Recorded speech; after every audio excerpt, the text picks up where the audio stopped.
नमस्कार, मेरे YouTube channel में एक बार फिर से आपका स्वागत है। 17 दिसंबर 2023 को आपके प्रीलिम्स का एग्ज़ाम है। उम्मीद करता हूँ आप सभी लोगों की तैयारी बहुत अच्छी चल रही होगी। आपके प्रीलिम्स के एग्ज़ाम में एक बहुत बड़ा पार्ट करंट अफेयर्स का है और मैंने आपसे ये वादा किया था कि करंट अफेयर्स के प्रत्येक पहलू को मैं कवर करूँगा और उस वादे को पूरा करने के लिए मैंने इससे पहले एक वीडियो बनाया था जिसमें मैंने महत्वपूर्ण दिवस और उससे संबंधित तथ्यों के बारे में चर्चा की थी। आज से हम लोग राष्ट्रीय घटनाक्रम के बारे में चर्चा करेंगे। तो बिना समय गंवाए हम लोग राष्ट्रीय घटनाक्रम के बारे में शुरू करते हैं और राष्ट्रीय घटनाक्रम में जो सबसे पहली घटना घटित हुई है वो है आर्थिक आधार पर जो आरक्षण का निर्णय केंद्र सरकार के द्वारा लिया गया था, अर्थात आर्थिक आधार पर सामान्य वर्ग के गरीब बच्चों को 10% आरक्षण देने का जो निर्णय केंद्र सरकार के द्वारा लिया गया था, उसे सुप्रीम कोर्ट ने एक तरह से उस पर मुहर लगा दी है। दरअसल केंद्र सरकार के द्वारा यह निर्णय लिया गया था कि गरीब वर्ग, सामान्य वर्ग के जो गरीब बच्चे हैं उनको नौकरियों में और उच्च शिक्षा में भी 10% आरक्षण दिया जाना चाहिए। बहुत लंबे समय से जो है इसकी मांग चलती चली आ रही थी, बहुत लंबे समय से जो है इसकी मांग की जा रही थी और जब सरकार ने 103वां संविधान संशोधन पारित करके और इस आरक्षण को देने का निर्णय लिया तो इस आरक्षण के विरोध में कई सारे लोग सुप्रीम कोर्ट पहुंच गए और सुप्रीम कोर्ट में ये याचिका जो है वो दायर की गई कि साहब ये जो है चूंकि संविधान में इस तरह का कोई प्रावधान नहीं था, इसलिए ये प्रावधान जो है वो अवैध है एक तरह से। 7 नवंबर 2022 को सुप्रीम कोर्ट ने एक ऐतिहासिक फैसले में इस निर्णय को सही ठहराया और कहा है कि 103वां संविधान संशोधन बिल्कुल सही है। सुप्रीम कोर्ट ने कहा है कि इस संशोधन के जरिए आर्थिक आधार पर जो आरक्षण दिया गया है यह आरक्षण बिल्कुल गलत नहीं है। सुप्रीम कोर्ट का मानना है कि यह आरक्षण बिल्कुल सही है और इस आरक्षण से किसी भी वर्ग का कोई अहित नहीं होने वाला है। यह आरक्षण जो है वो किसी भी वर्ग के किसी हक को नहीं मार रहा है और इसीलिए उन्होंने जो है ये कहा कि भाई यह आरक्षण जो है बिल्कुल सही है। अब यहां पर जो है आपको दो चीजें नजर आएंगी। देखिए, एक चीज है आर्थिक आधार पर आरक्षण देने के लिए 103वां संविधान संशोधन अधिनियम और दूसरा है आर्थिक आधार पर आरक्षण के लिए 124वां संविधान संशोधन विधेयक। तो यहाँ पर दो चीजों को जो है आप समझने की कोशिश करेंगे हम कि ये दो चीजें क्या है। एक तो 124वां संविधान संशोधन विधेयक और दूसरा 103वां संविधान संशोधन अधिनियम। ये दोनों चीजें क्या हुई। देखिए, संविधान, अब ये अगर प्रश्न में जो है पूछा जाता है, यहां से प्रश्न ये पूछा जा सकता है कि आर्थिक आधार पर आरक्षण के लिए निम्न में से कौन सा संविधान संशोधन अधिनियम है, तो ये 103वां संविधान संशोधन अधिनियम आएगा। और यदि प्रश्न में ये पूछा जाता है कि आर्थिक आधार पर आरक्षण देने के लिए सरकार के द्वारा कौन सा संविधान संशोधन विधेयक लाया गया था, तो वहां पर आंसर जो है वो 124वां आएगा। तो यहां पर प्रश्न जो है वो दो तरीके से पूछा जा सकता है, इसको जो है हमें याद रखना चाहिए, इसको हमें समझना चाहिए। दरअसल संविधान संशोधन विधेयक क्या होता है, तो जब सरकार संसद के किसी एक सदन में, लोकसभा या राज्यसभा में, जब सरकार किसी विधेयक को प्रस्तुत करती है, जब सरकार किसी प्रस्ताव को प्रस्तुत करती है तो इसे विधेयक के नाम से जाना जाता है। और उस क्रम में अगर हम देखें तो उस प्रस्ताव को, आर्थिक आधार पर आरक्षण देने वाले प्रस्ताव को सरकार ने जब प्रस्तुत किया तो वो क्रम जो है 124वां था। लेकिन जरूरी नहीं होता कि जो प्रस्ताव रखा गया है वो प्रस्ताव पारित हो ही जाए और इसीलिए कई बार ऐसा होता है कि हो सकता है कि कोई प्रस्ताव पारित हो गया और हो सकता है कि कोई प्रस्ताव पारित नहीं हो पाया हो। जो प्रस्ताव पारित हो जाता है, लोकसभा के द्वारा पारित हो गया, राज्यसभा के द्वारा पारित हो गया, राष्ट्रपति ने उस पर हस्ताक्षर कर दिया, अपना अनुमोदन दे दिया, तब वो अधिनियम बन जाता है।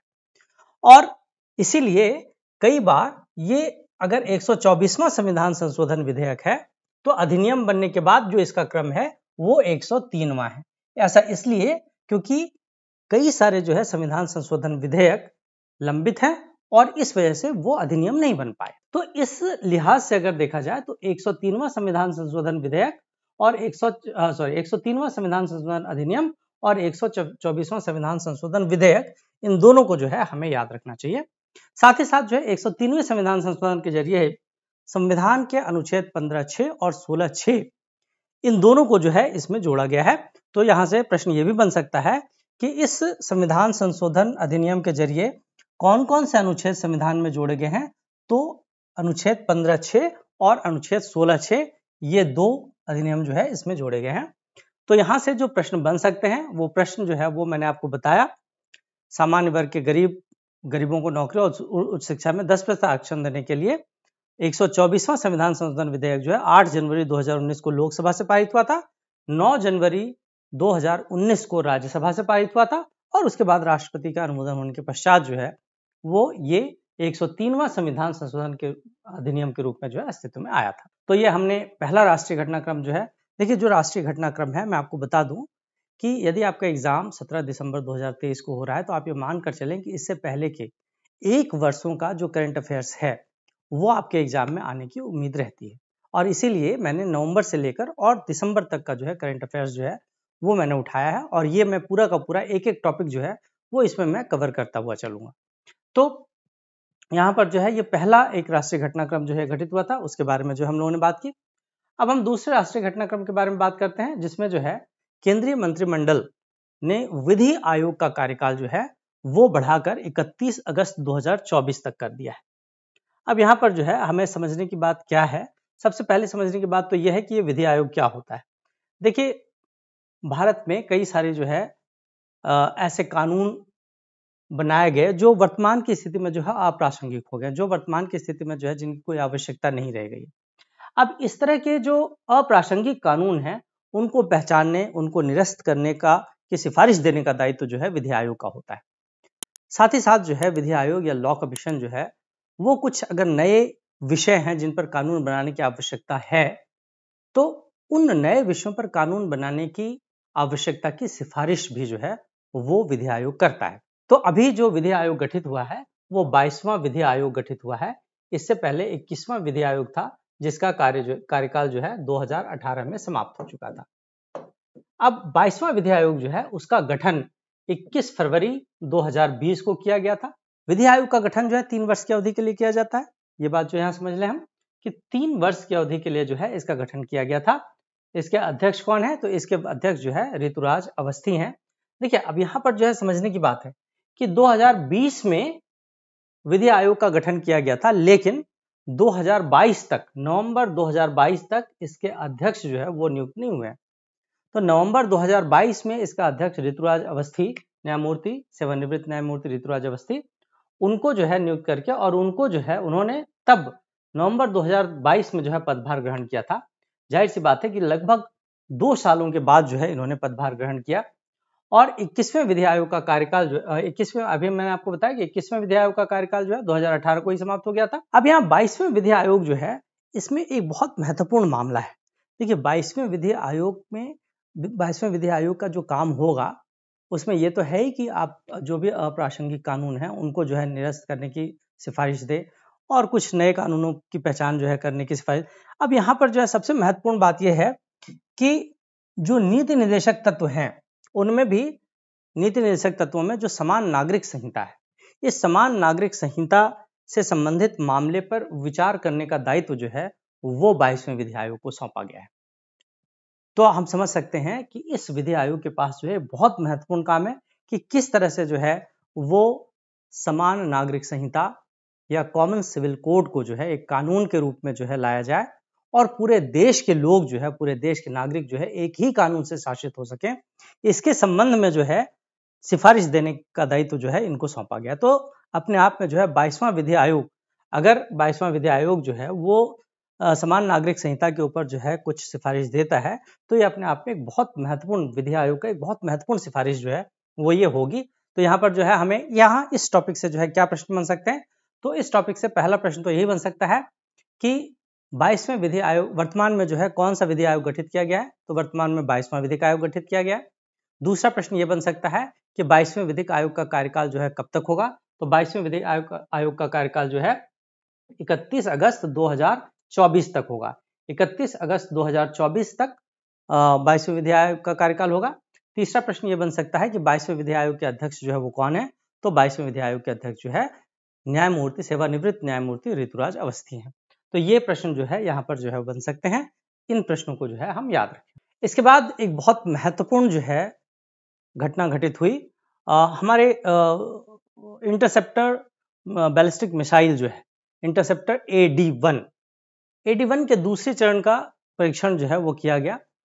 यहाँ पर बहुत महत्वपूर्ण चीज है कि यहाँ पर जो प्रश्न पूछे जाते हैं, इस तरह के जो परीक्षण होते हैं उनमें कई बार डेट्स पूछ ली जाती हैं।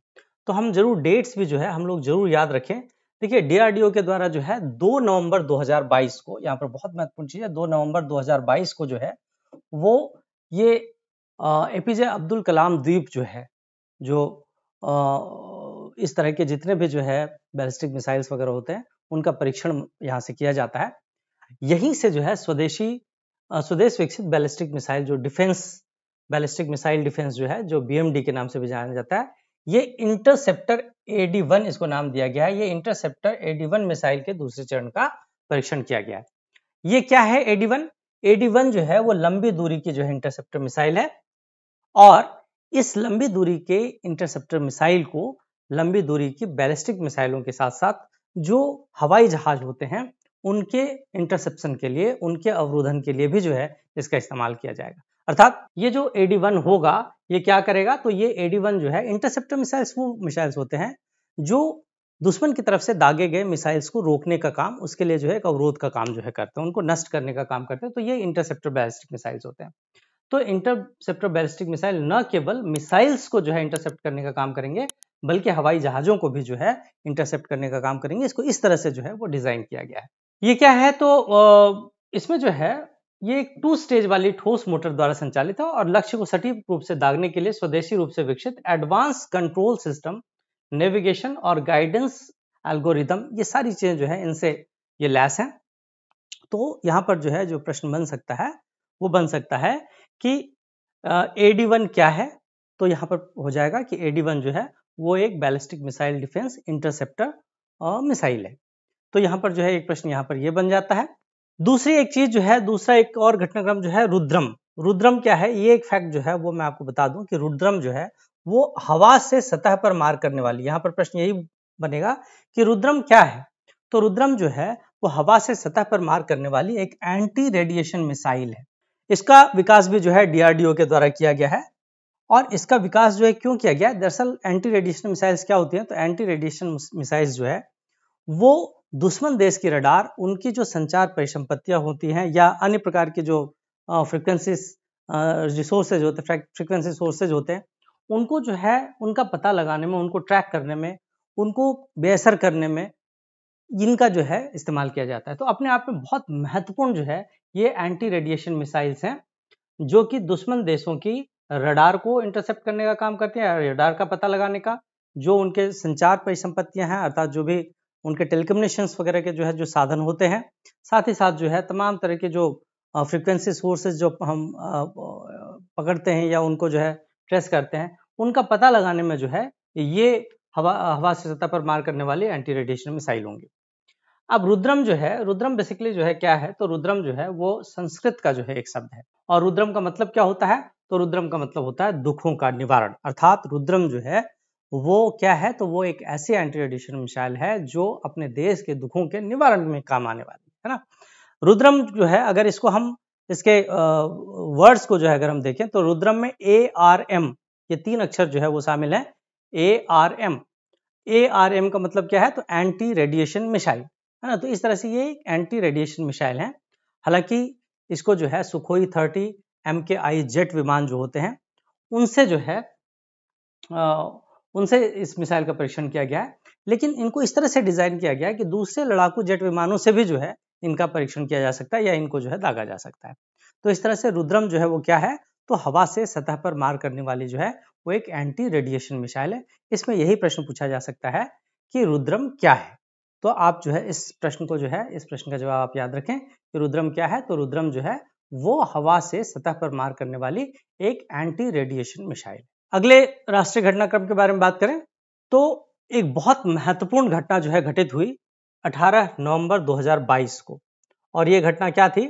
देश में पहली बार जो है वो एक प्राइवेट स्पेस एजेंसी ने एक रॉकेट जो है वो अंतरिक्ष में छोड़ा है। हैदराबाद की ये एक प्राइवेट स्पेस एजेंसी है जिसका नाम स्काई रूट एरोस्पेस एजेंसी है। स्काई रूट एरोस्पेस एजेंसी 18 नवंबर 2022 को इसी स्काई रूट एयरस्पेस एजेंसी के द्वारा एक रॉकेट विकसित किया गया है। इस रॉकेट ने इसरो के श्री हरिकोटा के सतीश धवन अंतरिक्ष केंद्र से उड़ान भरी है। ये एक बहुत महत्वपूर्ण बात है कि अभी तक अंतरिक्ष के क्षेत्र को निजी क्षेत्र के लिए नहीं खोला गया था। तो अंतरिक्ष के क्षेत्र को निजी क्षेत्र के लिए नहीं खोला गया था, लेकिन सन 2020 में, है ना, सन 2020 में इसे अंतरिक्ष के क्षेत्र के लिए खोला गया और अंतरिक्ष के क्षेत्र के लिए खोलने के बाद ही ये बात निश्चित हो गई कि कोई ना कोई प्राइवेट एजेंसी जरूर होगी जो कि जो है अंतरिक्ष में भी रॉकेट छोड़ने का काम कर पाएगी। तो ये कारनामा जो है स्काई रूट एरोस्पेस ने जो है कर दिखाया और 18 नवंबर 2022 को, डेट जो है जरूर याद रखें, 18 नवंबर 2022 को जो है स्काई रूट एरोस्पेस एजेंसी ने जो है वो एक रॉकेट जो है वो छोड़ा है और इस रॉकेट को नाम दिया गया है विक्रम एस। विक्रम साराभाई, जो कि भारतीय अंतरिक्ष जो कार्यक्रम है उसके जनक माने जाते हैं, एक बहुत महत्वपूर्ण वैज्ञानिक विक्रम साराभाई, उन्हीं के नाम पर जो है इस रॉकेट का नाम जो है विक्रम एस रखा गया है। और इस लॉन्च को जो है क्या नाम दिया गया है, तो इस लॉन्च को मिशन प्रारंभ नाम दिया गया है। तो अब यहाँ से जो है 2-3 प्रश्न जो है बन जाते हैं कि हमारे देश की जो है पहली अंतरिक्ष क्षेत्र की जो है वो कंपनी कौन सी है। तो पहली अंतरिक्ष क्षेत्र की एजेंसी जो है वो स्काई रूट एरोस्पेस है। इसका मुख्यालय कहाँ है, तो हैदराबाद में। दूसरा प्रश्न जो है यहाँ से ये बनता है कि स्काई रूट ने जो है किस तारीख को ये मिशन जो है या ये रॉकेट जो है वो छोड़ा है, तो 18 नवंबर 2022 को जो है रॉकेट छोड़ा गया है। इस मिशन को क्या नाम दिया गया है, तो इस मिशन को नाम दिया गया मिशन प्रारंभ। साथ ही साथ जो है वो जिस रॉकेट को स्काई रूट एरोस्पेस ने बनाया उस रॉकेट का नाम क्या है, तो उस रॉकेट का नाम जो है विक्रम एस है। तो एक तो जो है ये कुछ फैक्ट्स हैं। विक्रम एस जो है एक सिंगल स्टेज का सब ऑर्बिटल लॉन्च व्हीकल है जो अपने साथ जो है 3 छोटे छोटे जो है सैटेलाइट्स जो है वो लेकर जा रहा है। अब जब इस तरह से जो है जो प्राइवेट एजेंसी जो है वो अगर उसने अगर इस तरह की सफलता पाई है, तो अब भारत भी जो है ऐसे अग्रणी देशों में शामिल हो गया है जो इस तरह की जो प्राइवेट एजेंसीज होती हैं उनको, है ना, अंतरिक्ष में रॉकेट छोड़ने के लिए जो है उन्होंने इस अंतरिक्ष क्षेत्र को जो है खुला छोड़ा है। यहाँ सबसे इंपॉर्टेंट चीज है कि स्काई रूट एरोस्पेस जो है ये जिस रॉकेट को इन्होंने छोड़ा है उसमें यहाँ पर first 3D printed cryogenic engine का टेस्ट किया गया था। अब ये 3D प्रिंटेड क्रायोजेनिक इंजन क्या है, इसको जो है हम लोग समझते हैं। देखिए 3D प्रिंटेड क्रायोजेनिक इंजन जो है वो जो सामान्य क्रायोजेनिक इंजन होते हैं उसकी तुलना में ज्यादा भरोसेमंद होते हैं और साथ ही साथ जो है 30 से 40% सस्ते भी हैं। सस्ते लॉन्चिंग क्यों है, सस्ते लॉन्चिंग का कारण जो है इसमें ईंधन है। इसमें जो ईंधन यूज किया जा रहा है, इसमें जो फ्यूल यूज किया जा रहा है, उसमें जो जनरल फ्यूल यूज करते हैं उसके बजाय जो है LNG यानी लिक्विड नेचुरल गैस और लिक्विड ऑक्सीजन जो है वो यूज करते हैं। इसका फायदा ये है कि ये जो है प्रदूषण मुक्त भी है। तो ये एक बहुत महत्वपूर्ण चीज है कि इसमें LNG और लिक्विड ऑक्सीजन यूज किया जाता है। साथ ही साथ जो है एक बहुत महत्वपूर्ण चीज यहाँ पर यह हुई है कि क्रायोजेनिक इंजन की टेस्टिंग करने वाली टीम को ही लिक्विड टीम नाम दिया गया है, जिसमें करीब 15 जो है युवा वैज्ञानिक जो है वो हैं। और एक प्रश्न जो है ये पूछा जा सकता है कि निजी क्षेत्र में सरकार ने निजी क्षेत्र के लिए निजी क्षेत्र को अंतरिक्ष क्षेत्र में आने की अनुमति या अंतरिक्ष क्षेत्र को निजी क्षेत्र के लिए जो है किस वर्ष खोला गया है, तो वो सन 2020 में खोला गया है। तो यहाँ पर जो है कुछ प्रश्न इसमें से जो है बन सकते हैं। तो आज हमने 3-4 राष्ट्रीय घटनाक्रमों के बारे में जो है चर्चा की है। आगे हम इसी राष्ट्रीय घटनाक्रम को जो हम आगे बढ़ाएंगे और अगले वीडियो में जो है हम बाकी के राष्ट्रीय घटनाक्रमों के बारे में चर्चा करेंगे। तो आज के लिए इतना ही। अगले वीडियो में हम कुछ और राष्ट्रीय घटनाक्रमों के बारे में बात करेंगे। थैंक यू, धन्यवाद।